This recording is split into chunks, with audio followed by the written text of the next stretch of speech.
He wore power like a perfectly tailored sin and still tried to enter quietly. The brasserie's windows caught the river's last silver and let it tremble across the white tablecloths. Chairs whispered. A violin threaded something soft through the low hum of Thursday night Manhattan. Luigi Verone didn't usually keep blind dates. Blind dates belonged to lighter lives. But Sophia had insisted, and when Sophia insisted, the unkillable parts of him remembered what mercy sounded like. He spotted her before she saw him. Claire Ross, a woman who made simplicity look like an oath. Cream blouse, hair pinned loosely as if the wind had been allowed one small victory, and eyes that held their own weather. She checked the door once, twice, like someone who had learned to count exits. He squared his shoulders and walked toward the only thing in the room that made everything else go quiet. "Claire?" he said, voice even. She lifted her head. The smile she offered was polite, careful, almost warm, until she looked at him fully. Something flickered. Not fear, not awe, recognition with a razor edge. "You don't remember me, do you?" The violin didn't stop. The river still shimmered. But inside Luigi, a wire snapped taut. He took the seat across from her because retreat would have been a confession. "We've met?" he asked, and the ask was clean, disarming, sincere. Exactly as a liar would do it. Only he wasn't lying. He would have remembered a face like Claire's and the way her voice folded around a sentence as if it could break.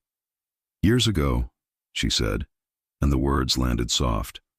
"High school, not the same classes, not the same world. But one night, your path crossed mine." If this was a play at leverage, it was strange theater. He watched her fingers. No ring. A silver bracelet with a nick near the clasp. Hands that probably wrote on boards and turned pages, not hands that hid blades. He forced the smallest smile. "Then I owe you an apology. And a coffee. I've heard this place does both extremely well." A server drifted by with that New York mix of distance and care. Espresso for him, coffee for her. Silence took a chair at their table and sat down like an old friend. "Your sister said your schedule is impossible," Claire said, stirring cream she never looked at. "I almost didn't come." "Why did you?" He meant it. Her eyes lifted. Weather again. "Because sometimes the universe is stubborn. Because there are conversations that wait for years." The door opened and a pair of men stepped in wearing the uniform of forgettable danger. Navy windbreakers, clean shoes. Luigi didn't look at them. He let the glass wall do its work, catching all the motion behind her while he kept his attention exactly where it belonged. "Tell me the night," he said. He didn't know why he gave her that. Maybe because he owed the past its due. Maybe because her calm was heavier than anger. She exhaled. "It was a fundraiser on the Upper East Side. I was a scholarship kid drafted to pass trays. There was champagne I wasn't supposed to touch and laughter that didn't need an audience. You were on the steps outside, angry at the world in that specific way 17-year-old boys perfected." A shard of memory pried at him. Winter breath clouding streetlight, the smell of exhaust, someone's cologne like a threat. A girl moving quickly past trouble. "You asked if I was okay," she said. "I said I was fine. You didn't believe me. A senior had been persistent. You stepped between us like you'd been born to block doors." Her mouth tilted, a private smile at an old miracle. "Then you left before I could say thank you." He felt heat move through his chest, not pride. Something like grief for a kid who had been good for a second and didn't know what to do with it. "If that was me," he said quietly. "I'm glad I did one thing right." The men in windbreakers passed behind her. Not Carboni's style. Not cops either. Watchers. He let Marco's lessons roll through his nerves. Don't startle the deer, don't spook the room. He eased his right hand under the table where a phone slept face down. One touch, one vibration. The signal would bring Marco Santori to the curb in 2.5 minutes. Claire's gaze didn't flinch. That night wasn't the only time our worlds touched. "Go on," he said, even as he was counting windows, angles, faces, and exits, because a life like his had always been 2 conversations at once. "A month later," she said, voice steadying around words she must have carried like a box of old letters. There was a fire in Queens, my uncle's hardware store. He kept prices kind for people who couldn't afford kind. The fire took the store, took him. And the neighborhood whispered the name Verone like a weather report. Everyone knew not to say it loud. The hum in the restaurant dimmed to a thin wire. Even the river seemed to hold its breath. He looked at her and did not look away. People whisper a lot of names when they don't have the truth. Do you have it? Her question wasn't a blade. It was a bridge with a toll. He didn't answer, because anything he said would be an engineering of trust he hadn't earned yet.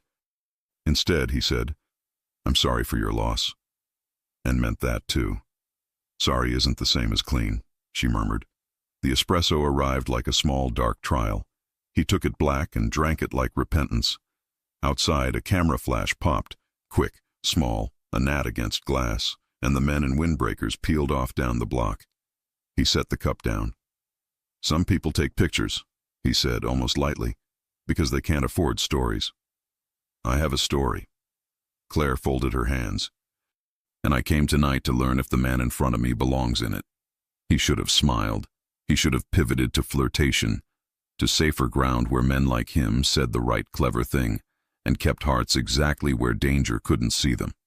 Instead, he did the thing that felt like lunging off a building to see if he still knew how to fall. "I'm not who I was at 17, he said. "But I'm not a saint. If you came for absolution, you picked the wrong priest." "I didn't," she said. "I came for truth." He nodded once. "Truth is expensive. I don't always have the currency." "And yet you paid once," she said, and her eyes warmed a half-degree. "You stood in front of a girl nobody would have defended, and you paid attention. Sometimes that's everything." The door opened again. This time the air that entered was colder, heavy with the taste of exhaust. Luigi's phone vibrated once. Marco. He slipped a glance at the screen. 2 tails. Across the street. Photo taken. "Carbone? Unknown. Suggest exit." He looked back to her. "Claire," he said softly, "have you ever trusted your instincts so fast it scared you?" "Yes," she said, not blinking. "Good. Because I need you to trust them now. We're leaving, and we're walking like people who decided the night is better somewhere else. I'll keep 3 steps between us. If I tell you to run, you run toward the corner with the florist and the yellow awning. Don't argue." Her chin lifted. "Is this your world asking to meet me?" "It's my world telling me it already has." He stood, his hand at her back, not touching. They moved through the warm light and the soft clink in the violin as if they'd been choreographed by the same unforgiving city. Outside, New York had dressed in cold glitter. The river made a sound like teeth. Across the street, the windbreaker men paused, then drifted. He angled Claire toward the florist, counting cars. A black sedan idled half a block down, windows dark with the kind of money that paid for quiet. Marco's SUV slid from nowhere, a shadow stitching itself to the curb. The passenger door opened a breath. "Boss," Marco said, voice a clean sheet of steel. He took one look at Claire and did not flinch. "Good evening, Ms. Ross." "You know my name?" she asked, startled. "We do our homework," Marco said, not unkindly. A lens winked from the black sedan. The sedan pulled forward a yard, stopped, pulled forward again. Testing. Daring. Luigi stepped to put his body between metal and woman. "This is ridiculous," Claire whispered. "I teach sophomores." "Monsters love the soft-lit parts of a map," Luigi said. "That's where they leave their footprints." The sedan's window lowered an inch. He heard the insect rattle of a camera again. Not a gun tonight. Not with witnesses and glass and the river's indifferent eye. Carbone liked messages. He liked photographs that traveled through City Hall like rumors wearing shoes. "Get in," Luigi said to Claire, and the way he said it sounded like protection learned the hard way. She didn't argue. There are moments the body chooses who to believe before the brain finishes its vote. She slid into the seat. Marco handed her a blanket from the back, the way soldiers do when the air has teeth. Luigi didn't climb in. He held the door and looked down the block until the sedan blinked its turn signal like a dare and rolled away. He got in, shut the door, and the city became soundproof velvet. Marco eased into traffic with the patience of saints. Claire hugged the blanket, eyes on him. "Is this what a blind date is with you?" "Most of my dates are eyes wide open," he said, and she couldn't tell if it was humor or confession. "I'm sorry your night needed a bodyguard." "I'm sorry your life requires one," she said back, because she was who she was. Marco's gaze cut into the rear view. "Photo will be on Carbone's desk by midnight," he reported, "and on Ada Cole's by morning if she's in a sharing mood." "Addison Cole?" Claire repeated, the name prickling a teacher's instinct for headlines. "Why would an ADA care I had coffee with a man?" "Because some men turn coffee into leverage," Marco said. "Marco," Luigi said quietly, and the warning was old and affectionate. Claire watched the two of them, the easy gravity in their orbit, the way loyalty can look like weather that never changes. It did something to her breath she didn't authorize. "My uncle's store," she said into the soft of the car, because the past hadn't finished talking. "People said Veroni set the fire. People say a lot of things. I just want clarity." Luigi didn't look away. "If I find the truth," he said, "and it hurts me, do you still want it?" "Truth doesn't ask if we're ready," she answered. "That's not its job." For the first time that night, he smiled like a man who hadn't learned to yet. "You should never be left alone, Claire Ross." "I've been alone for years," she said, and somehow made it sound like she'd been brave. They reached the curb of a building with doormen who looked like they could read intentions at 20 feet. Marco opened Claire's door. "Third floor," he said. "Short elevator, longer choice." She hesitated, then shook her head. "I can't go into your world tonight." "Good," Luigi said. "Then I'll walk you to yours." "My world is 3 trains and a walk," she said, "and a superintendent who pretends the heat works." "I was hoping you'd let me rewrite the last part." He caught himself, redirected. "Let me at least make the train simpler. I'll keep my distance. Not because I want to." She studied him as if a test had only one right answer. "If you're trying to make me fall for you," she said lightly, "you should know I grade essays, not men. Then let me try for an A in a course I never passed." The line should have been ridiculous. Somehow it wasn't. She nodded, small. 2 stations, no further. "I don't want to owe you." "You saved me first," he said. "What?" "On the steps," he answered. "You looked me in the face and made me stop being the worst version of a boy. Sometimes that's the only rescue a person gets." The train swallowed them into a tunnel where city and fate sound the same. They stood not touching, and strangers saw what they always see. 2 people pretending not to notice gravity. At the second stop, she signaled. He didn't follow her off the car. He stayed in the doorway with one hand braced like he could hold the whole train back if he had to. "Claire," he said, low, the sound barely crossing the gap. "If someone approaches you in the next 48 hours, police, press, anyone, call this number first." He slid a card to her. No name, just digits and a sliver of black embossed with a raven's wing. "Say Raven. I'll pick up." "Is this a myth or a mode of transport?" she asked. "Both," he said. The doors chimed. The train tugged at its leash. She stepped back to the platform, the card warm in her palm. "You still don't remember me," she said. Not an accusation, just an inventory. "I remember enough to know I want to," he answered. The doors closed between them like glass between oceans. The train breathed him away.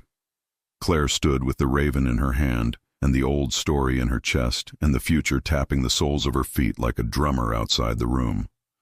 2 blocks from her apartment, a car crawled the curb with its lights off. A camera snapped once, twice.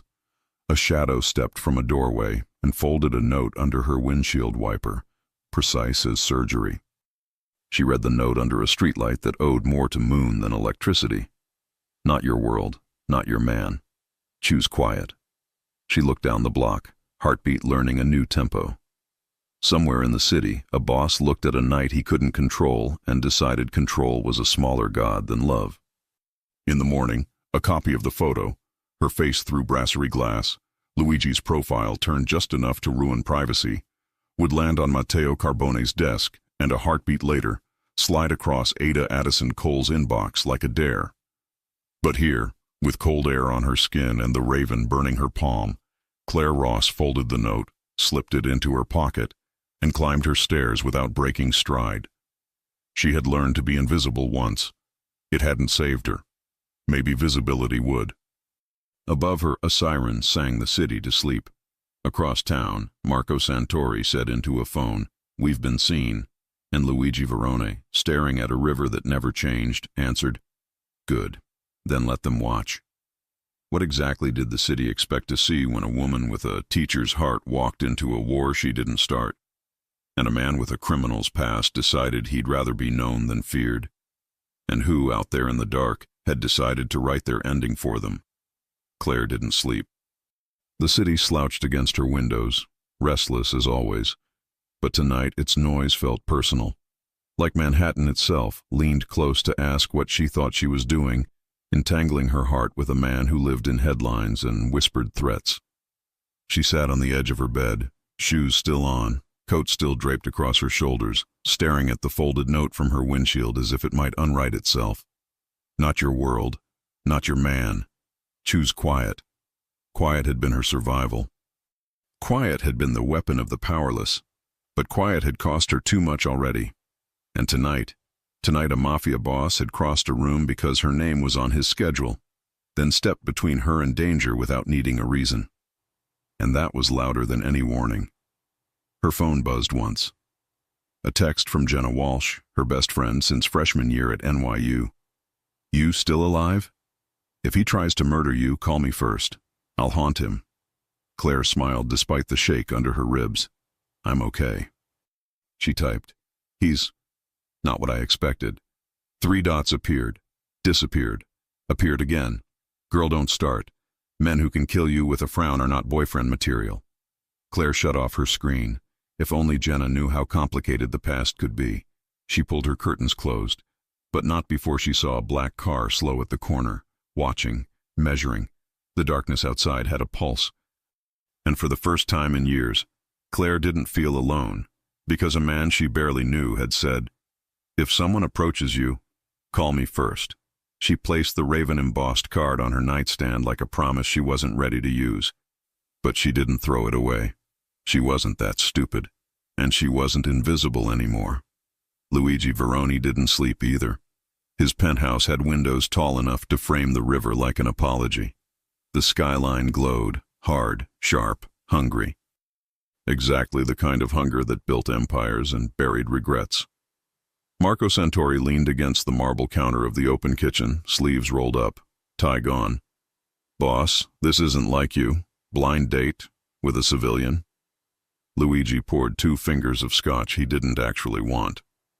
"Sophia set it up." "Sophia also says we should go to therapy," Marco grumbled. "We ignore half of what she says." Luigi didn't react.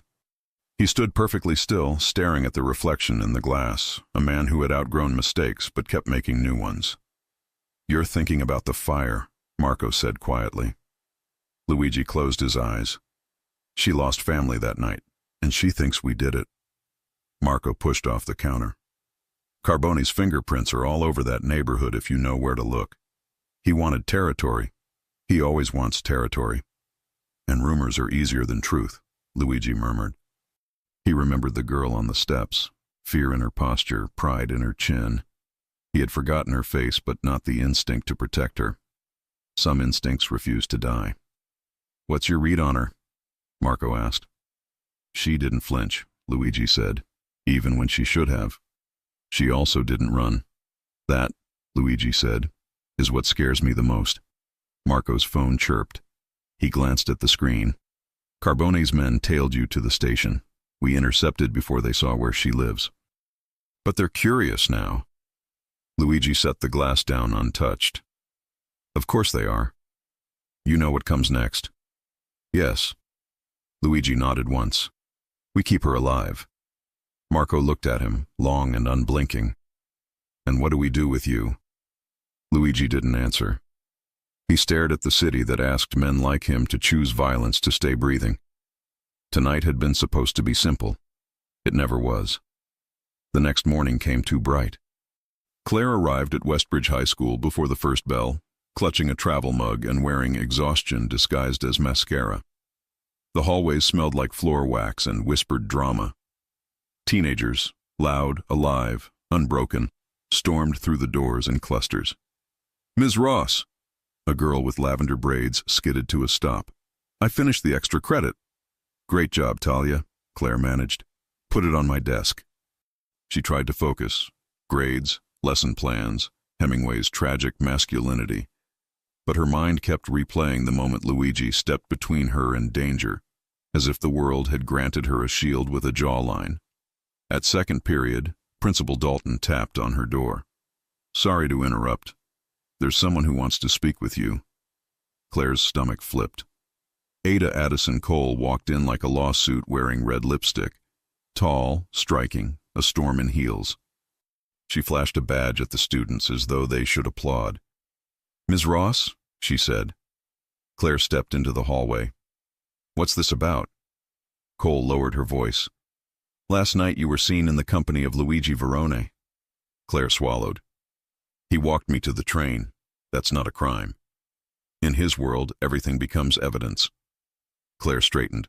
"What do you want?" Cole's smile was thinner than truth. "Your cooperation.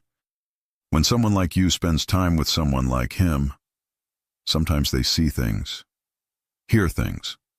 "You think I'm a witness," Claire said. "To what?" "A criminal empire collapsing," Cole replied. "And when it collapses, people get buried in the rubble." Claire bristled. "I teach Shakespeare. I don't spy on crime families." "You could help put away a man responsible for dozens of ruined lives." "And if he isn't?" Claire shot back before she could stop herself. Cole's eyes flashed. "Don't let charm blind you. Monsters don't come with warning labels." Cole handed her a card. "Call me before he does something you'll regret knowing about." Claire returned to class shaking, not from fear, but from anger at someone deciding her story before she told it. Luigi stood in the back pew of St. Anthony's Church in Little Italy, hands clasped behind him, as Father Rinaldi lit a candle for souls who couldn't light their own. "You've come late," the priest said without looking up. "Too late for confession, right on time for consequence." Luigi allowed himself a mirthless breath. "I need to know the truth about the fire in Queens." Rinaldi finally turned. His eyes held decades of secrets and disappointments. "Truth? Ah, that word again. Men in your family bleed for it only when it serves them." "Someone I care about lost family that night," Luigi said. "If we bear that sin, I want to know." "And if you do not bear it?" Rinaldi asked. "What then?" "Then someone else does," Luigi said, "and I will not let her keep grieving the wrong devil." Rinaldi lingered in silence. "Careful, Luigi. Caring is how men like you die." Luigi's phone buzzed. Marco again. Cole spoke to her. "Move fast." The candle flames trembled in a gust of unseen air. Things were changing. After school, Claire stepped into the parking lot and froze. Her tires, both on the driver's side, slashed. She scanned the street. The world watched back. A plain white card was tucked under her wiper blade. Only one word typed in small black letters. Raven. Her hand shook as she pulled out her phone. She didn't want to need him, but she also didn't want to die because she was too proud to dial 10 digits. The call rang once. "Claire," his voice, already moving, already coming. "My tires," she whispered. "Someone." "I'm 3 minutes out," he said. "Stay on the sidewalk. Don't go home. Marco is closest. He'll see you first." Her pulse slowed, not because she wasn't scared, but because hearing him turned fear into strategy. A dark SUV spun around the corner seconds later. Marco hopped out, scanning everything. "In, now." Claire slid into the back seat. Luigi was there, suit jacket gone, sleeves rolled up like he'd run through a checkpoint to get to her. "Are you okay?" he asked, voice rough with too much imagining. "I'm fine," she lied. "No," he said quietly. "You're brave. That's different." Their eyes locked. The SUV pulled away. Claire exhaled shakily. I don't understand any of this. You will, Luigi promised.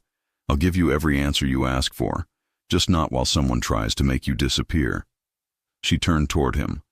Why do you care what happens to me? He looked at her like the truth itself was dangerous to say aloud. Because, he said, you make me want to be a man worth remembering. Her lungs misfired. Too intimate. Too soon. Too real. Marco cleared his throat. Boss? We've got a tail. Of course they did. Luigi leaned forward. Lose them. Marco grinned like someone who collected trouble for fun. With pleasure. They shot into traffic, cutting left, then right, racing under the bridge where Sun died in the steel ribs of the city. The tail car tried to follow, and then vanished. Marco smirked. Matteo needs better drivers. Claire clutched the seat. How long until this stops? When the man who wrote that note learns you're not negotiable, Luigi said. Silence throbbed. Finally, Claire whispered, You're risking so much, for someone you don't even remember. Luigi reached out, slow, giving her every chance to pull away, and brushed a strand of hair behind her ear, his knuckles grazing her cheek. I don't remember the face, he said, but I remember what it felt like to want to protect you. It was too much, and not enough. The SUV slowed. Marco looked back. Boss, we're here. Claire blinked out of the moment and realized they were parked outside a high-rise with mirrored glass doors and a doorman who already recognized who was worth respecting. This isn't my home, she said. No, Luigi said. It's where you'll be safer until I handle what's coming. She shook her head. I can't hide in your world. You're not hiding, he said. You're surviving. I've been surviving my whole life, she said. I'm tired. Then let me fight, he replied. You don't have to do everything alone anymore. She stared up at him. This man she shouldn't trust, and felt her heart shatter open anyway. What if you're the one who hurts me? She asked. I'll spend my life proving I'm not, Luigi answered. Marco opened her door. Ms. Ross, please. Claire stepped out. Not because she was convinced, but because she didn't want to walk home looking over her shoulder, waiting for a second slash. Inside the building entrance, she paused and looked back at Luigi. He looked like a promise she shouldn't believe. He looked like danger she already did. Tomorrow, she said. Meet me here. If you're serious, tell me everything. Luigi nodded. Respectful, determined. You have my word, he said. No more shadows. But as the elevator doors slid shut, she heard Marco mutter, Boss, we have a bigger problem. And Luigi's voice, low and dark. Who? Marco handed him a tablet. A news alert glowed. Photo leaked. English teacher seen with feared Veroni boss. Sources claim she may be cooperating with authorities. Claire's face on the screen. His, too. The world deciding their roles before they even learned their lines. Luigi closed his eyes once. War had officially begun. If the world had already written their downfall, what would Luigi Veroni burn to rewrite it? And how long until Claire realized the truth she wanted might cost them both their lives? By morning, the photo was everywhere it didn't belong. On gossip blogs and neighborhood group chats, in a grim little carousel on the local news page, zoomed and cropped and captioned by strangers who mistook their certainty for truth. Claire kept her phone face down on her desk and taught first period like the room wasn't shivering with it. Her students watched her like she might step out of her own life and leave her skin behind. At the bell, Principal Dalton hovered in the doorway with a sympathetic face he'd practiced in mirrors. Ms. Ross, can I steal a minute? She followed him to his office, past the framed certificates that swore institutions always did the right thing. He closed the door and folded his hands. There's chatter. I know. A district rep called. They're concerned about optics. He winced as if the word hurt his tongue. I suggested we handle this with discretion. Perhaps take the rest of the day, a few days. Am I suspended? Claire asked evenly. No, this is voluntary. He waited. But I need you to say yes. She nodded because fighting him wasn't the same as fighting for her life. I'll prepare subplans. He opened a drawer and slid a folder across the desk. For what it's worth, I'm sorry. You're an excellent teacher. Being excellent has never been the same as being safe, she said softly, then stood before he could apologize for a world that wasn't going to. Out in the hall, a dozen phones were secreted into hoodies and sleeves. Jenna stepped from the counseling office like a small hurricane with lipstick. Claire. Please don't, Claire said. I'm not scolding, I'm escorting. Jenna locked her arm through Claire's. You don't get to walk alone when the city thinks you're an episode. I'm okay. Of course you are, you always are. That's the problem.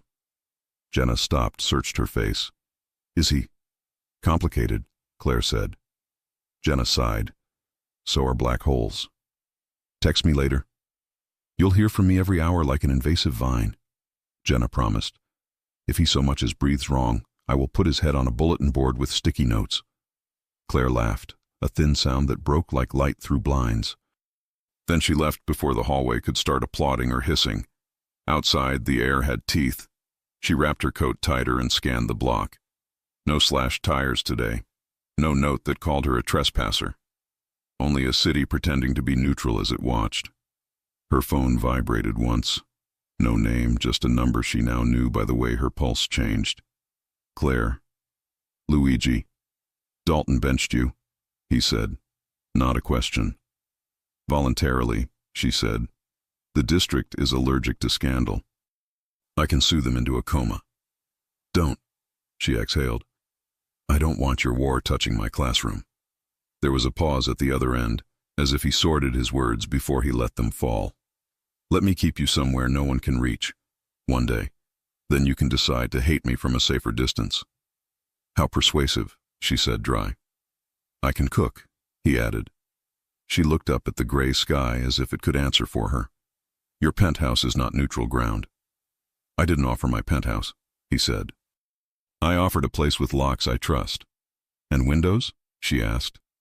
And windows, he said. You can hate men like me less when there's daylight. She closed her eyes. An afternoon. And you tell me something real. Not just the parts you've polished for public consumption. Agreed. His voice softened. Send me a corner. I'll be there.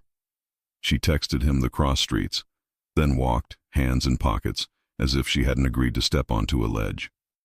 The safe apartment was 3 floors up over a florist where the windows always looked like spring. Inside, everything was clean lines and soft edges, oak floors, white walls, an L-shaped couch that could hide a small army of exhaustion. Cameras nested discreetly in corners like well-behaved birds. Marco opened the door before she knocked. Ms. Ross. He tilted his head toward a basket on the entry table. Toss your phone. What? Only while you're here, he said. We scrub, we shield. You step out, you get it back with a hug. She hesitated. Then she dropped her phone into the basket. Trust wasn't a switch. It was a rope bridge that whined the first time you stepped on it. Luigi stood in the kitchen with his sleeves rolled up, chopping garlic like it had personally offended him. A pan hissed. Olive oil breathed perfume into the air. You can cook? She said, surprised into a smile. I grew up watching women do everything, he said. It made me angry for them and better with my hands. She moved to the counter, watching him pivot in that tight gravity men have when they've survived rooms they couldn't control. He tossed tomatoes and basil into the pan, added pasta with a splash of the water like a spell. Sauce is a conversation, he said. Between? What the ingredients think they are and what they could be. She found herself laughing again. You sound like you've given a TED talk about marinara. He slid a plate toward her. Eat before you faint from principle. She took a bite and closed her eyes, shocked by joy. When she looked up, he was watching her the way people watch fireworks. Half delighted, half worried something will catch fire. After, he poured coffee so black it could have been night. She wrapped both hands around the mug and leaned against the counter. Truth, she said. You promised. He nodded, braced his palms on the quartz. I'm trying to take the Verone name out of the business that made it a weapon. Marco thinks I'm naive. Sophia thinks I'm late. And Carbone thinks I'm dangerous because I'm bored of blood. She studied him. Why me? You walked through a room like you'd done it before, he said simply. And you spoke to me like you weren't auditioning. I don't remember the face from those steps, but I remember how it felt to choose to stand in front of you once. My body remembered before my mind did. Her throat tightened. Do you know how unfair it is that you say things like that while you look like that? He grinned, quick, involuntary, boyish enough to be a problem. I can turn around and face the wall. I didn't say stop, she murmured. A knock tapped at the door, soft but coded. 3, pause, 2. Marco checked the screen and opened. Father Rinaldi stepped in with the city folded into his coat. He looked at Claire and something like recognition, no, responsibility, moved through his eyes. Father, Luigi said, thank you for coming. I serve a parish, Rinaldi said. I also serve the mercy of not letting fools ruin what good the Lord has eked out of their lives. He took a chair at the small table, hands folded. Claire sat opposite. Luigi poured him coffee without asking if he wanted it. That told her enough. You lost family in a fire, Rinaldi said to Claire. Not a question. Yes. You were told a surname as if it were a crime in itself. Yes. Rinaldi's gaze drifted to Luigi, then back to her. Your story wasn't told right. She felt the words land one by one, heavy and precise. Are you saying Veroni didn't do it? I am saying rumor is a lazy messenger, Rinaldi replied.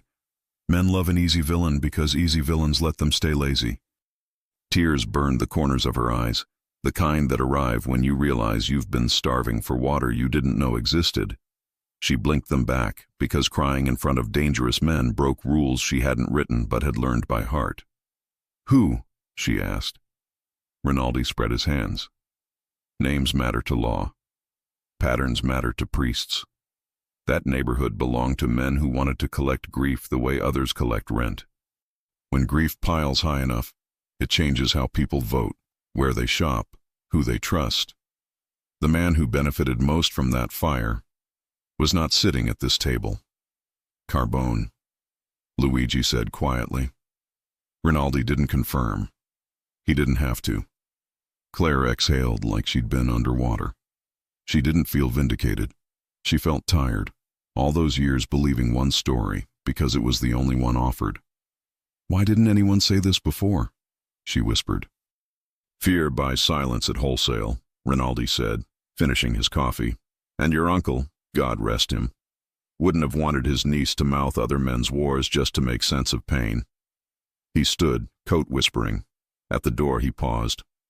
Luigi. Yes, Father. Truth is not a weapon you get to use only when it spares you. He looked at Claire again. Be careful. People will try to hand you versions of yourself that fit their needs better than your own. When he left, the apartment felt newly oxygenated. Claire stared at the table, at the tiny circle of coffee the priest's cup had left. If it wasn't you, she said to Luigi, why didn't you ever say that out loud? Because I didn't know for certain, he answered. And a denial without proof is a kind of lie. She searched his face for arrogance and found only a complicated kind of shame. You've been carrying a sin that wasn't yours. My family has real sins, he said. I can't tell you the name of every man who paid for them. I can tell you I'm done adding to the list. She nodded. Then help me find proof. He raised an eyebrow. You want to walk toward a fire to learn who lit it. I want to stop letting it write me, she said. Besides, I teach teenagers. Nothing scares me. Teenagers apologize, he said. Carbone doesn't. Marco reappeared, moving like a shadow that preferred honesty to surprise. Boss, Ada Cole is outside, not at the door. Across the street in a sedan with a man who thinks he disappears when he looks down. Claire stood. She really wants a piece of me. She wants a head for her wall, Marco said. Yours is pretty and symbolic. Enough, Luigi snapped softly. He looked at Claire. You can walk out and talk to her if you want. This is not a cage. What would you do? Claire asked. I would make her wait, he said. Power is who sets the appointment. Claire thought about her students, about small acts of defiance that teach you how to keep your soul. Then we let her stare at a door. They didn't move. 3 minutes, 5, 10. The sedan finally pulled away with bureaucratic irritation. "You're very bad at being invisible," Marco told Claire, almost fond. "I was good at it once," she said. "It didn't save me." Luigi's phone buzzed. He checked the screen and frowned. Sophia. He stepped into the bedroom to take it. Claire could still hear the shape of his voice through the wall, dark vowels, the soft scrape of worry. He returned with a face composed enough to fool a judge and sat on the arm of the couch instead of beside her, as if distance could stop gravity from doing its favorite trick. "Sophia wants me to leave town for a week," he said. "Let heat pass." "And will you?" "I don't leave New York while men like Carbone write narratives," he said. "Also, I don't leave you." She startled. "We met yesterday." "Yesterday was enough," he said simply. She should have asked for time. She should have insisted on sense. Instead, she said, "Show me why men follow you." He blinked. "You want a demonstration?" "I want to know if the empire is made of fear or faith," she said. "Those aren't the same." He studied her for a heartbeat, then smiled a little, rueful. "Put on your coat, Claire Ross. We're going for a walk." They kept to streets with witnesses, a produce market that smelled like summer in cans, a barber shop with Saturday jazz drifting out on a weekday, a deli whose owner looked like he'd survived 4 economies and 3 heartbreaks. Inside the deli, a thin man with a mustache like a smudge rang up a line of construction workers with hands like geography. When he saw Luigi, he stiffened, then relaxed, relief moving through him like heat. "Mr. Verone," he said, "I have it." "You have nothing," Luigi said, scanning the shelves. "You have salami and gossip. I like the first one." The man flushed. "The collectors came yesterday." "Matteo's?" Luigi asked. The man nodded. "How much do you owe?" 7,000, he whispered. "They added late fees." Luigi looked at the counter display of lollipops in a chipped glass jar. "How much for one of these?" 50 cents. Luigi pulled a thick envelope from his coat and set it on the counter like a paper brick. "I'm buying 14,000 lollipops in advance, for the neighborhood. You'll hand them out to kids until June. Every kid, every day. When Carbone's men come, you hand them a lollipop and tell them Verone already paid. If they break so much as a toothpick in here, I'll bill them for the glass." The man's mouth fell open. "I can't." "You can," Luigi said, not unkindly. "And you will." The man swallowed and nodded so hard something in him looked close to breaking and then building itself better. Outside, Claire walked 2 steps without speech. "That wasn't charity." "No," he said. "It was a receipt." "For what?" "For belonging. I can't fix the city. I can refuse to let it forget who it is." They reached the corner where traffic made impatient noises. Claire touched his arm. He looked down, surprised at the gesture, then released his breath like he'd been holding it since the deli. "Thank you," she said. "For what?" "For buying lollipops and not my silence." He smiled then, the kind that rewrites the day. "I'd like to buy your time." "For what?" she teased, lighter now. "To make you dinner at my place at an hour when only cooks and criminals are awake." "Which one are you?" "Depends who you ask." It was nearly midnight when he carried groceries into his penthouse and kicked the door shut with a man's carelessness that had nothing to do with care. He hung his jacket on a chair instead of a hook and rolled up his sleeves again, and the act felt like a confession. "Stay out of my way," he said, pulling knives from a drawer. "I turn into a tyrant around onions." "You already are a tyrant," she said, amused, toeing off her shoes. "True, but I never raise my voice to garlic." He made her a bowl of something that tasted like secrets, told only to people who had proved they wouldn't turn them into weapons. She ate perched on a stool while he leaned on the counter and told her stories about the old neighborhood. The summer hydrants opened like small fountains. The women who could feed a block from 2 pots and a prayer. The boys who grew up to be enemies because no one taught them a better way to be important. At 2 a.m., the city outside pressed its face against the glass. He stood beside her at the window, not touching. Their reflections looked like strangers holding their breath. "I hate that I like you," she said, very quiet. I expected to pay a higher price, he said. She turned to him. He was too close. She tried not to step toward him and failed. He didn't move until she did, and then he met her halfway like mercy does when it has finally found a mouth. The kiss wasn't polite. It wasn't rushed. It was the kind that says, I will not treat you like a battlefield, and I will not treat you like a museum, and I will not let the world tell me our language is an offense. When they broke apart, he rested his forehead against hers. Tell me to stop, he said, breath ragged. Not tonight, she whispered. They didn't go further. Not because they couldn't, but because it felt like they were building something out of beam and brick instead of paper and sparks. He walked her to the guest room and paused in the doorway. Door stays open, he murmured, as if offering her the oldest respect there is. It stays open, she said. He left her with a glass of water and the skyline and a blanket heavy enough to convince the body to put down its weapons. She lay awake and listened to the city mend itself in the small, dark hours. Sometime near 4, her phone, returned to her by Marco with a salute, buzzed on the nightstand. A text from an unknown number. You're writing a story that doesn't belong to you. I write the endings.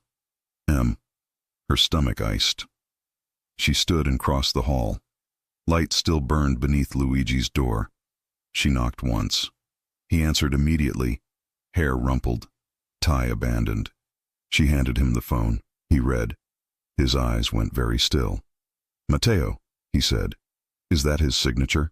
She asked. His vanity, Luigi said. What do we do? We refuse to let a coward ghostwrite us. He reached for her hand, and she let him. It surprised her less than it should have.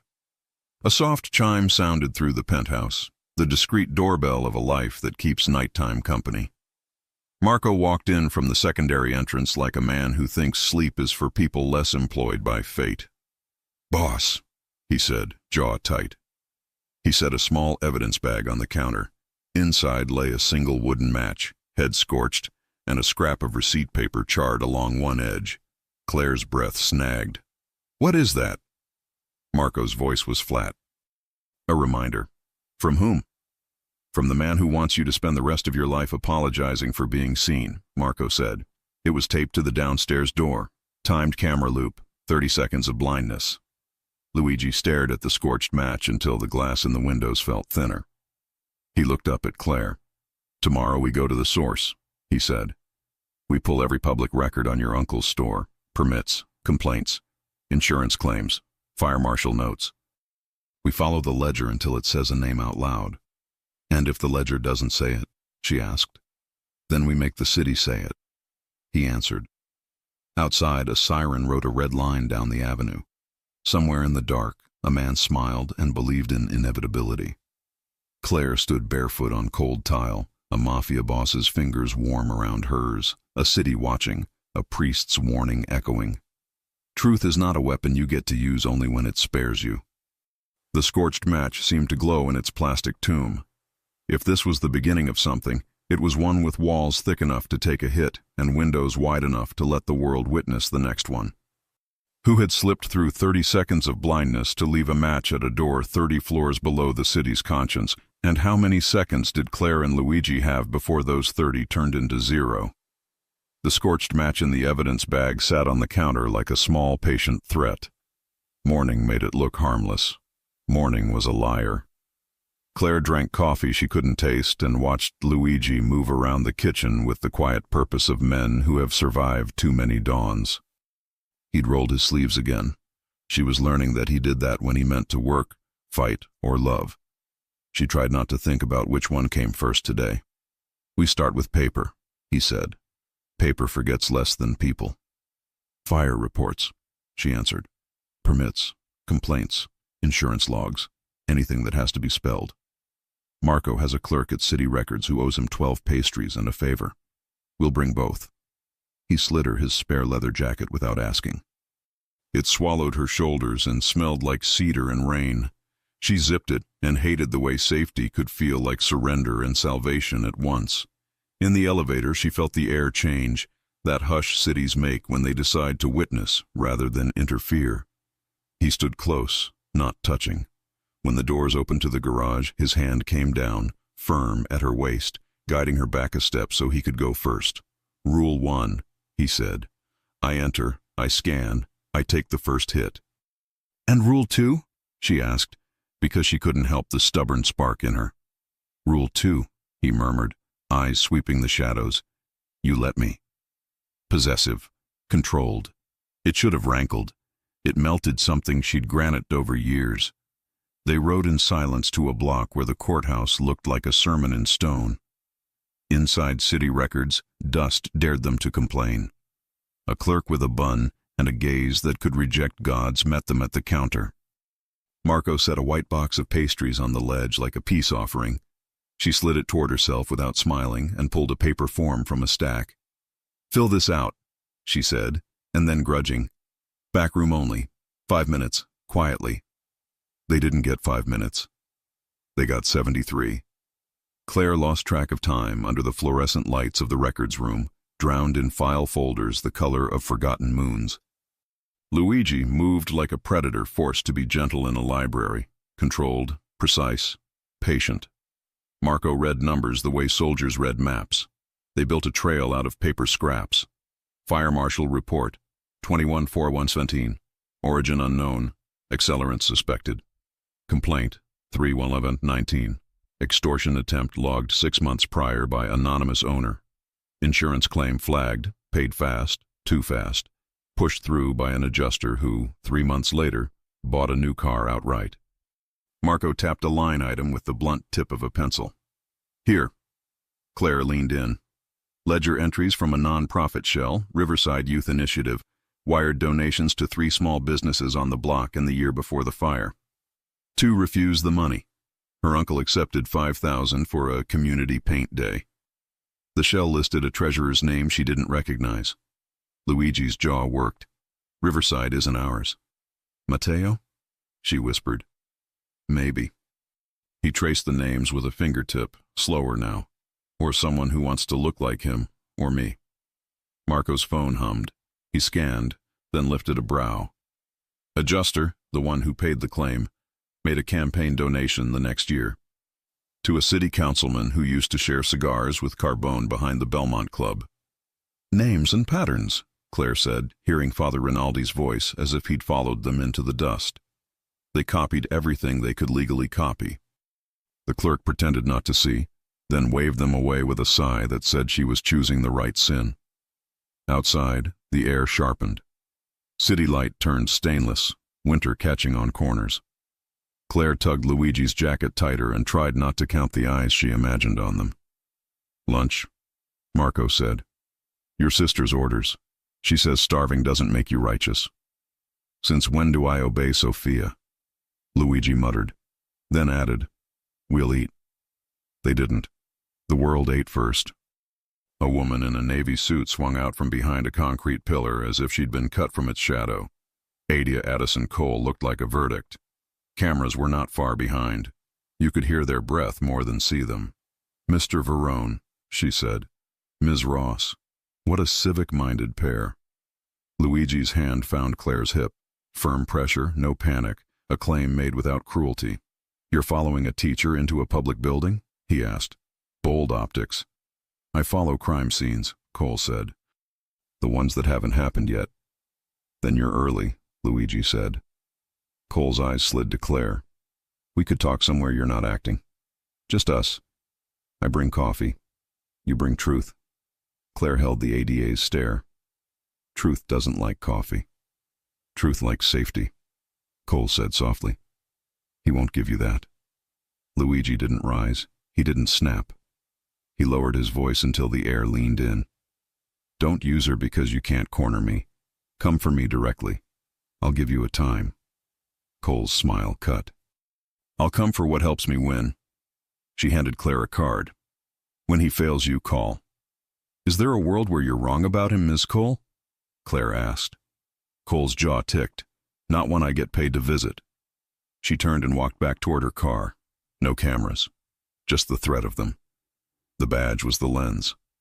Claire didn't realize she was shaking until Luigi's palm pressed lower at her hip, reassuring and territorial. "You okay?" he murmured. "She makes me want to argue in a courtroom," Claire said. He smiled without humor. She does that to people. They ate in a corner of a quiet trattoria that pretended fame didn't exist. He ordered like a man who had once had to beg kitchens to feed him after closing. She watched him the way anthropologists watch tribes they admire and fear. "Tell me something true that costs you," she said when the plates were cleared. He sat back. The sunlight caught the scar along his knuckle. White, neat, old. "I fund scholarships. I keep my name off them. It doesn't absolve. It doesn't undo. It feels like pouring water on a field I helped dry." "How many?" she asked, surprised by the ache that rushed her chest. "A dozen. 2 dozen. It changes," he said. "Sometimes it's books. Sometimes it's rent. Sometimes it's shoes that won't ruin their feet." "And me?" she asked. "What am I to you? Charity? Penitence?" His eyes lifted and something hungry and careful burned there. "You're not mercy. You're not penance. You're gravity." The word rolled through her like heat. She felt it land low, where wanting becomes decision. He paid in cash, left a tip that would embarrass anyone else, and walked her through the afternoon like a bodyguard hired by the heart. When a cyclist took a corner too sharp and nearly clipped her, he grabbed her waist and pulled her back against him. Fast, firm.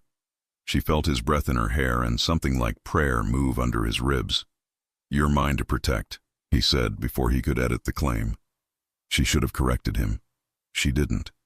"Then do it right," she said, breathless and braver than she'd been yesterday.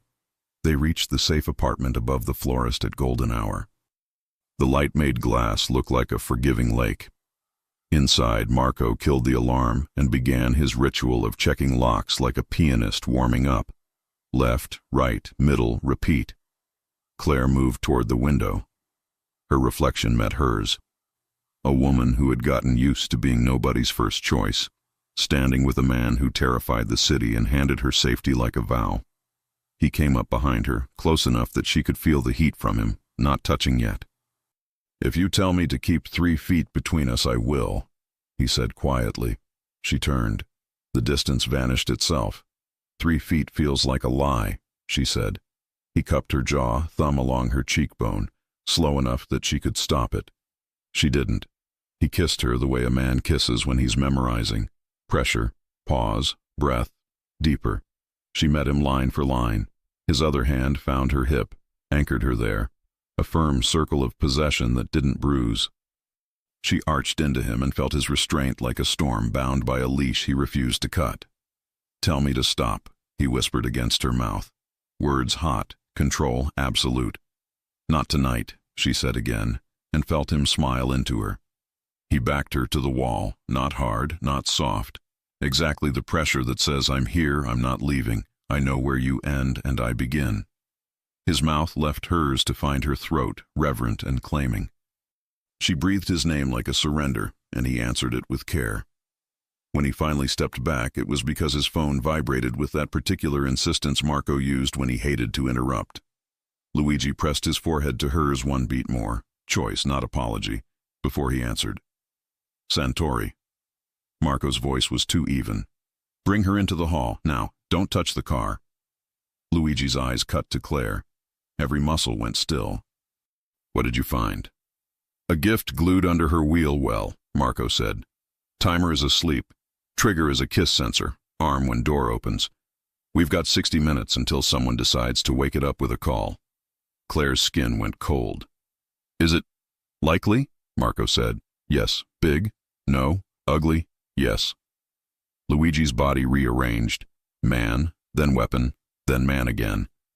He took Claire's hand, firm, and guided her toward the hallway fast, steady. "In the corridor, back against the wall," he told her, voice low and lethal. "Hands where I can see them. Do not touch your pockets. Breath slow. Look at me." She did.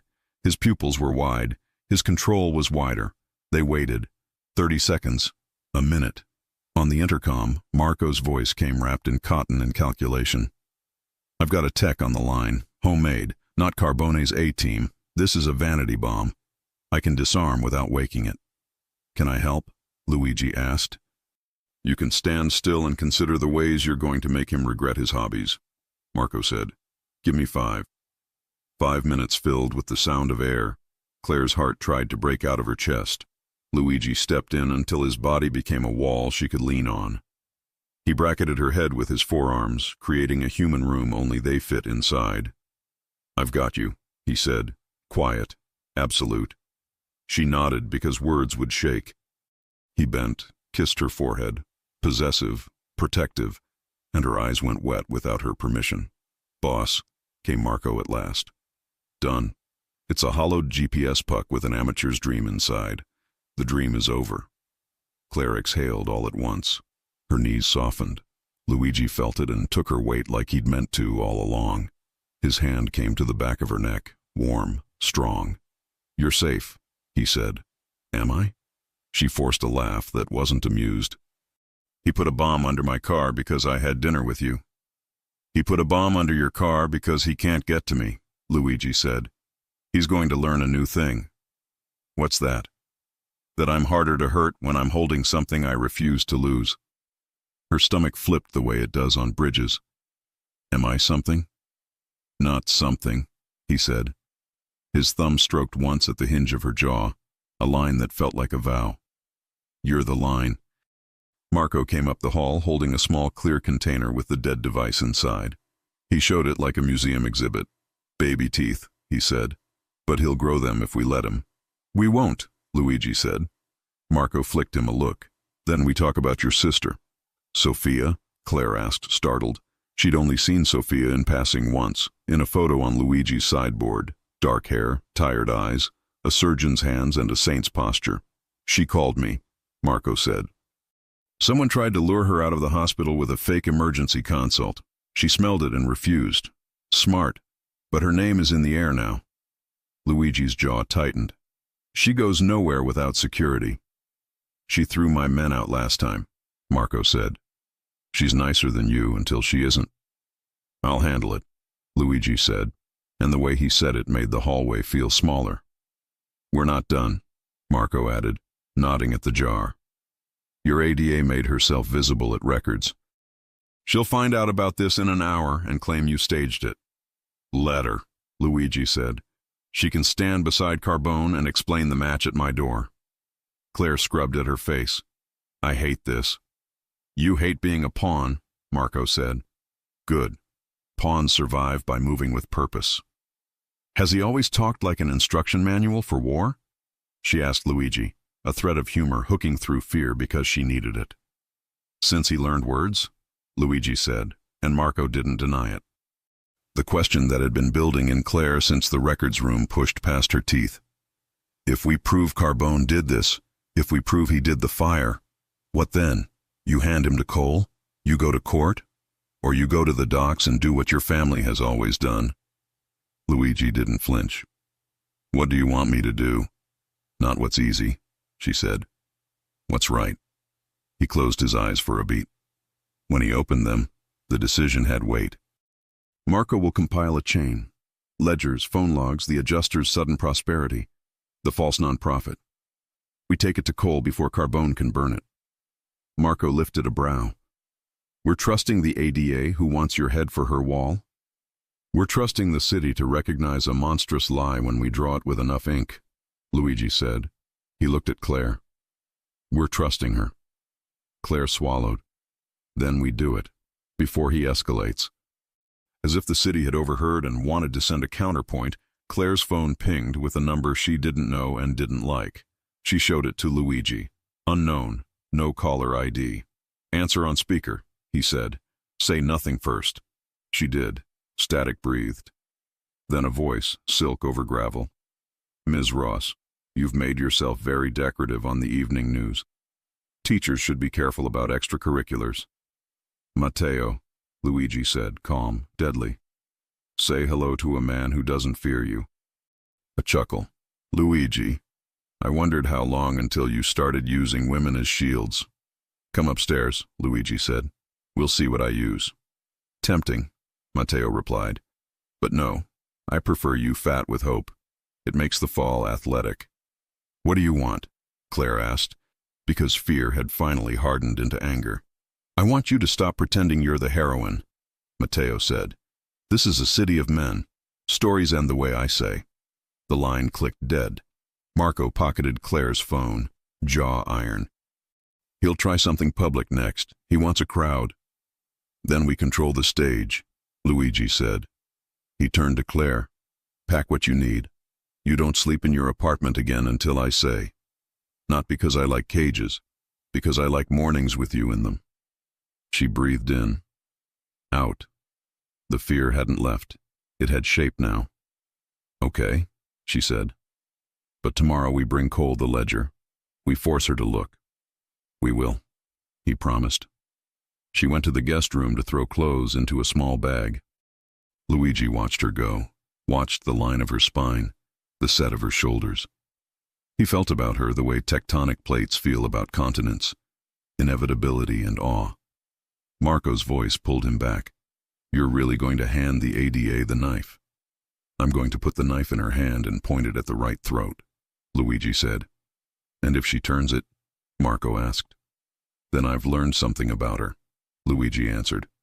And I stop pretending the law will do my work for me. He moved to the window. Below, the florist closed its metal gate. A breeze flipped a corner of the awning like a wink. Across the street, a boy on a skateboard caught air for the sheer favor of it. His phone buzzed one more time. Sophia. He picked up on the first vibration. Where are you? He asked. At the hospital, she said. I'm fine. I won't be smart if you send men with guns to hover. Send them in suits. They can pretend to be donors. He smiled despite the coil in his chest. Done. Luigi, she said, gentling, be careful with your heart. I'm better with it now. Are you? Sophia asked. Or are you just finally brave enough to admit you have one? She ended the call before he could promise something he might not be allowed to keep. Claire returned with the bag. He took it from her and slung it over his shoulder because he wanted the simple, old-fashioned intimacy of carrying her weight. At the door, she touched his chest. Once, over the place that had learned to forget it was a heart. You'll keep your word? About the ledger? About Cole? I will, he said. And you'll keep your hands on me like that when the walls start to shake? She asked, a blush in her voice that would have knocked lesser men to their knees. He leaned in, mouth at her ear, claim wrapped in velvet. I'll keep my hands on you even when the city tries to take them. Possessive, controlled. It was exactly what she'd chosen. They stepped into the hall. A city exhaled, preparing for its next scene. Somewhere, a man replayed a failed bomb and wrote a new note to himself about scale. Somewhere else, a priest lit another candle like a map. On the street, a delivery truck rolled past with the radio too loud, a love song arguing with sirens. The day looked almost normal. And then Claire's phone buzzed with a message that shouldn't have known her number. Tomorrow. Noon. Pier 41. Bring the teacher if you want the doctor to finish her shift. Luigi froze mid-step. The world tilted a fraction. Doctor? Claire asked. Sophia, he said, voice low.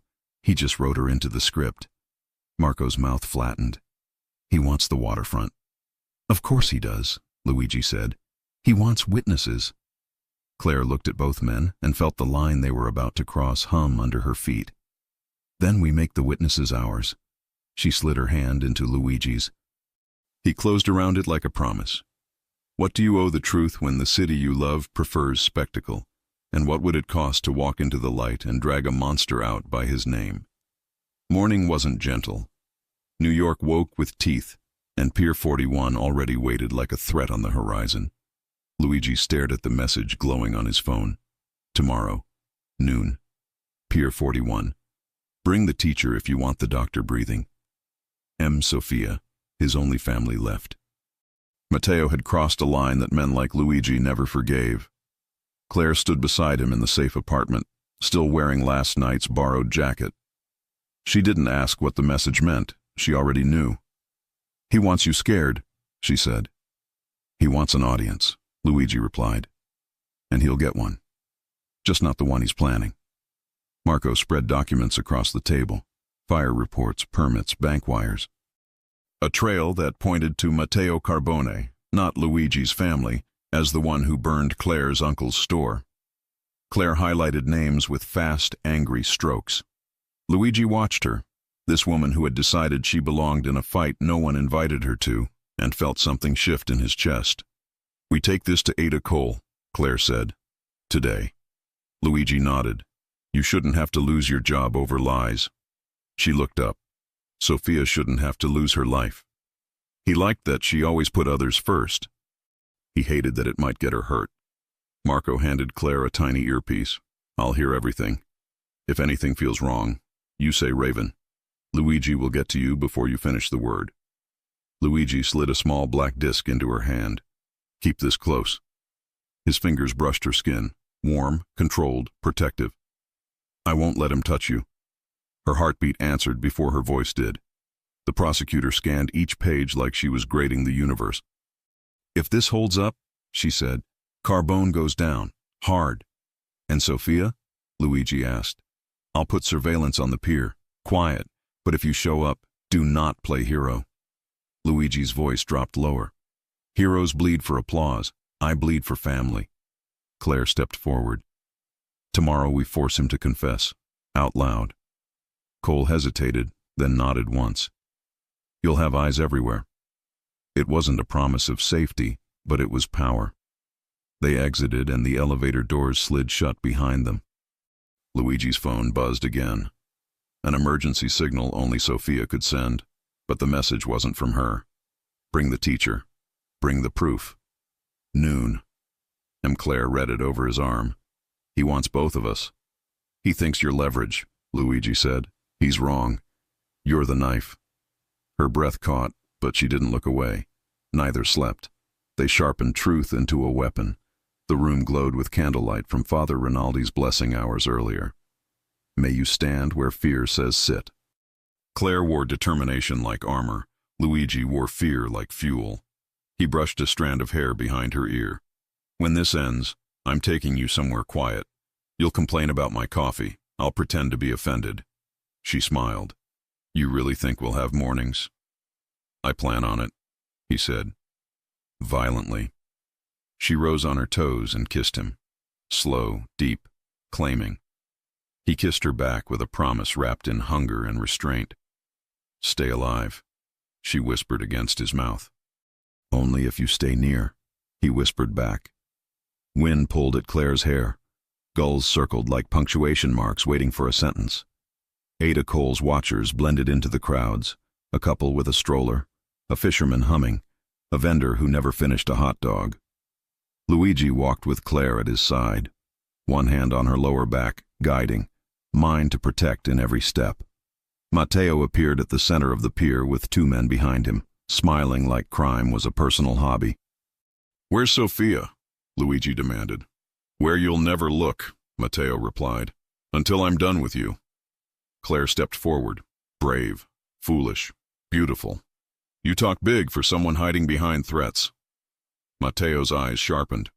"You really are a teacher." He leaned in. "Want a truth? I lit the match that night.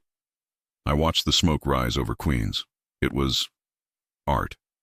Claire felt Luigi's hand clamp protectively on her hip as sirens, real ones, began to creep closer from the harbor side. Cole's voice crackled across the pier. "Matteo Carbone, you are under arrest." Matteo grabbed Claire.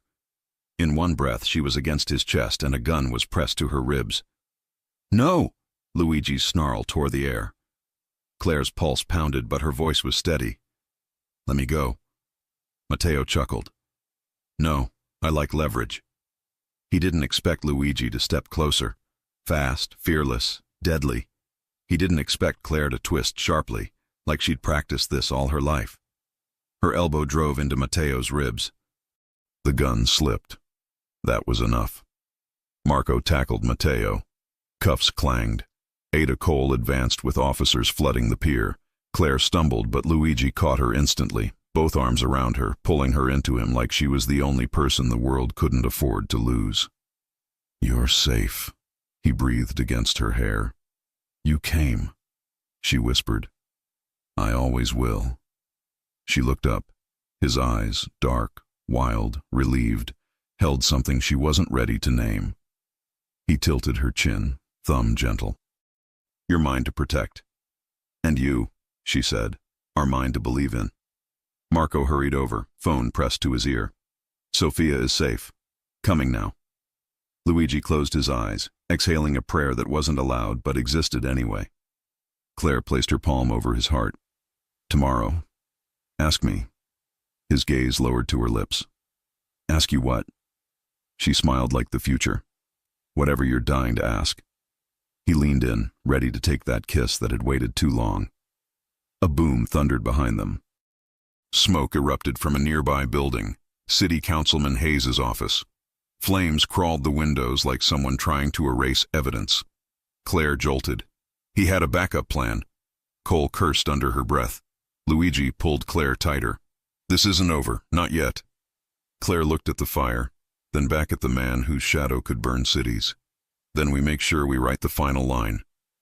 What happens when love becomes the only truth powerful enough to survive the fire? And how far will Luigi Veroni go, now that he has something to lose? The sirens clawed at the sky. Smoke unspooled from the councilman's office across the avenue, a black ribbon trying to strangle the ledger Claire and Luigi had placed in daylight. Ada Cole barked orders men snapped to obey. Marco was already on a call that would turn sprinklers, permits, phone pings, and campaign donors into a dragnet. Claire stood with her palm flat on Luigi's chest, feeling the hammer of a heart that had sprinted through a lifetime to get here. He covered her hand with his, eyes burning with relief and the new fear that follows it. We're not done, she said. No, he answered. We're seen. He turned to Cole. Hayes isn't smart enough to light that match alone. And Carbone's in cuffs, Cole replied, eyes on the fire. So who's mopping his mess? His money, Marco said, holstering his phone. His junior wolves, but the cameras are pointed where we need. Cole's plainclothes fanned out. Across the water, the ferry horn cut through smoke like a judge's gavel. Go, Cole told them without softening. Sophia's en route to the pier. ER team has her.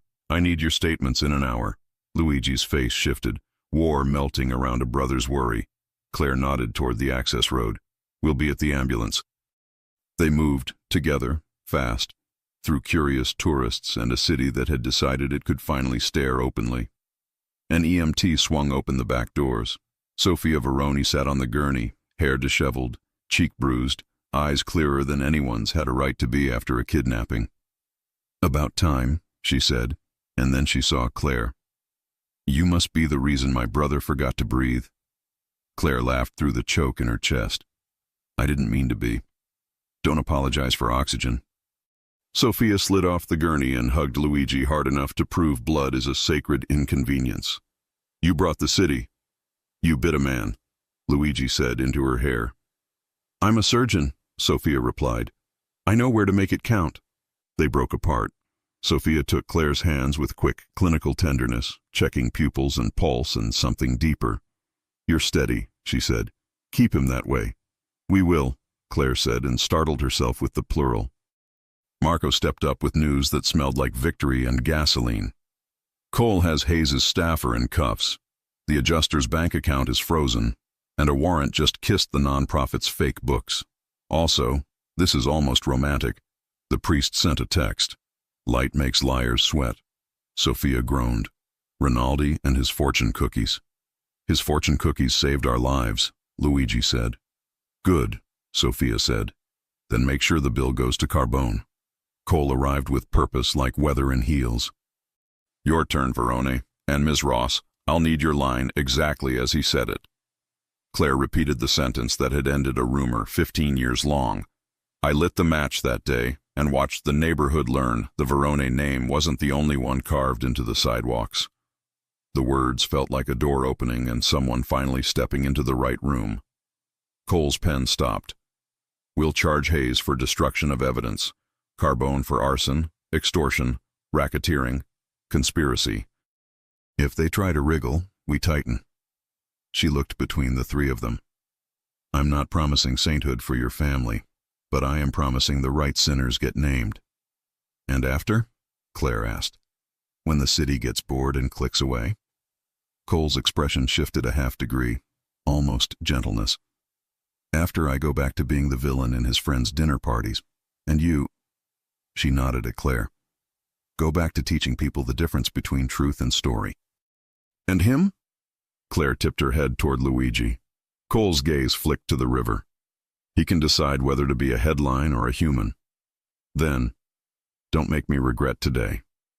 You won't, Luigi said. You chose the right fire. Cole left with her small army. Sirens receded. Smoke thinned to a scraped line. Sophia squeezed Luigi's forearm. Go, she said to Claire.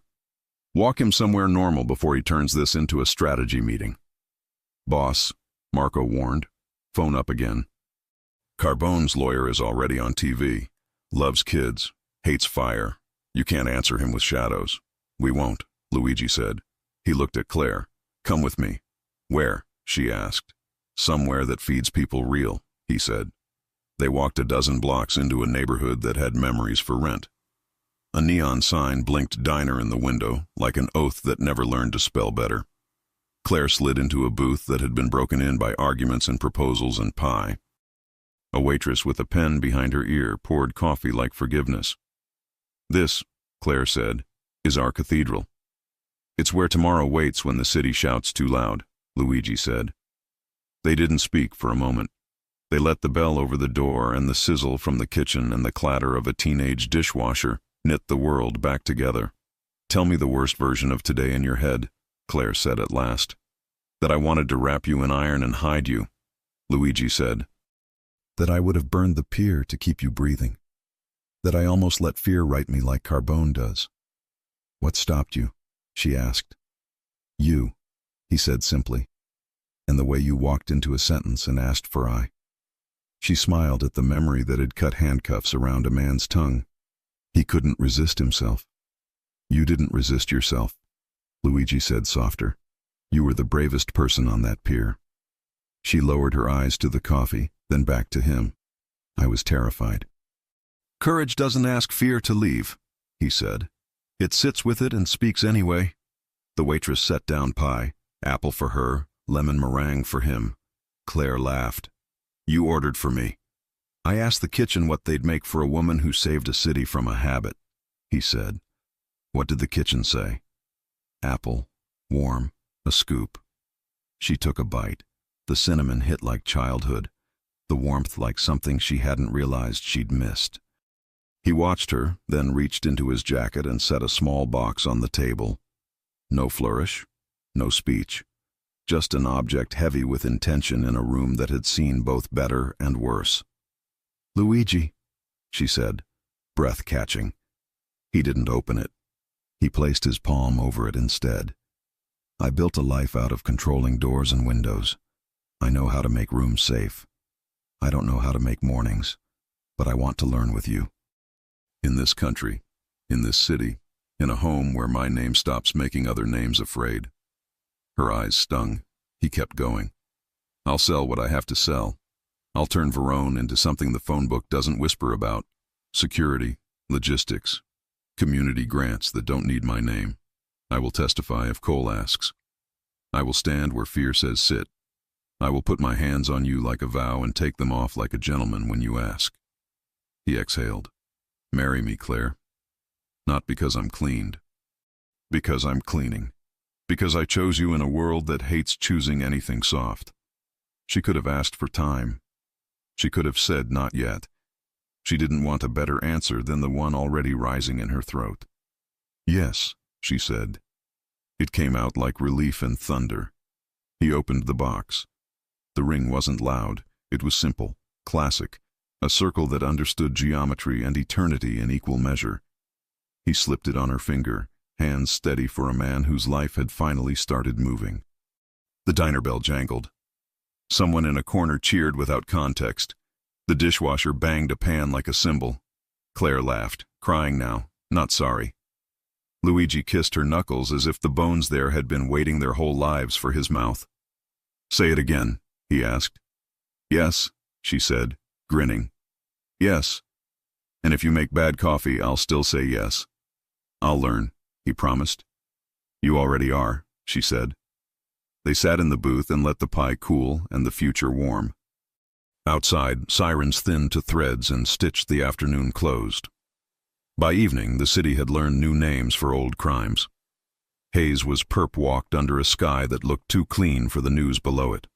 Carbone, cuffed and calculating, left the precinct to a chorus of shouted questions and a single voice that yelled, "Tell the teacher you're sorry." He didn't. Ada Cole stepped to the microphones only once. "We charge the men responsible for the Queen's fire and related extortions," she said. "We will not outsource our courage to rumor." She didn't say Veroni. She didn't need to. The restraint was the point. Father Rinaldi lit a candle for souls newly scraped clean and smiled when no one could see. Marco found numbers that made a prosecutor's teeth ache and a judge's pen comfortable. He texted Sophia, "Get your brother measured for a tux." She replied with a photo of her middle finger and a heart. In the safe apartment, Luigi drafted documents with a lawyer who knew where bodies weren't buried, divestitures, dissolutions, the kind of paperwork that starts and ends empires without a shot. Claire watched him sign with a hand that didn't shake, then took his pen and wrote her own name under the part about the foundation. Books, rent, shoes that won't ruin their feet. No fanfare, just a ledger that would finally buy mercy at retail. They lay awake at the window afterward, shoulder to shoulder, a city reflecting on their faces like a baptism. He traced the line of her ring with the back of his knuckle. "Do you remember me now?" she asked, smiling against the glass. "I remember you always," he said.